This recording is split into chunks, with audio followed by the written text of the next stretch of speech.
പേരൂർക്കട വ്യാജ മോഷണ കേസിൽ പേരൂർക്കട സ്റ്റേഷനിലെ SHO ശിവകുമാറിനെ സ്ഥലം മാറ്റിയിരിക്കുന്നു. കോഴിക്കോട് മാവൂർ പോലീസ് സ്റ്റേഷനിലേക്കാണ് മാറ്റിയിട്ടുള്ളത്. മാനസയുണ്ട് കൂടുതൽ വിവരങ്ങൾ നൽകുന്നതിനായി. മാനസ, ഈ കേസിൽ ഇപ്പോൾ വീണ്ടും ഒരു നടപടി കൂടി ഉണ്ടായിരിക്കുന്നു എന്നുള്ളതാണ്. SHO ശിവകുമാറിനെയാണ് സ്ഥലം മാറ്റിയിരിക്കുന്നത്. വിവരങ്ങൾ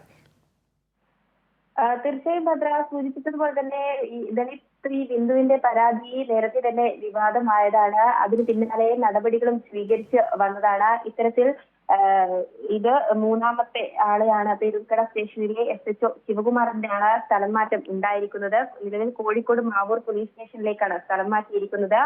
ഒപ്പം തന്നെ ഈ ദളിത് സ്ത്രീയായ ബിന്ദു ഈ സംഭവത്തിൽ തനിക്ക് എതിരെ മോശമായി പെരുമാറിയ എല്ലാവർക്കും എതിരെ നടപടി സ്വീകരിക്കണമെന്ന പരാതിയിൽ ഉന്നയിച്ചിരുന്നു. മുഖ്യമന്ത്രിയുടെ ഓഫീസ് ഉൾപ്പെടെ ഇതുമായി ബന്ധപ്പെട്ടുള്ള കാര്യങ്ങളിൽ ഇടപെട്ട ഒരു സാഹചര്യം കൂടിയുണ്ട്. മാത്രമല്ല, ഈ പോലീസ് സേനയിൽ ഇത്തരത്തിൽ പ്രവണത കാണിക്കുന്ന ആരെയും തന്നെ വെച്ചുപൊറപ്പിക്കില്ല എന്ന നിലപാടാണ് സംസ്ഥാന സർക്കാർ കൈക്കൊണ്ടു വന്നത്.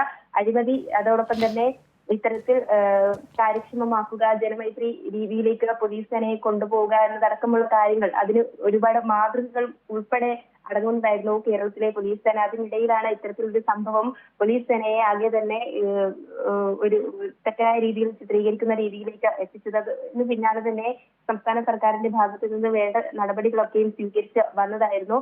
അതിന് പിന്നാലെയാണ് ഇപ്പോൾ പേരൂർക്കട സ്റ്റേഷനിലെ SHO ശിവകുമാറിനും കൂടി സ്ഥലം മാറ്റം ഉണ്ടായിരിക്കുന്നത്.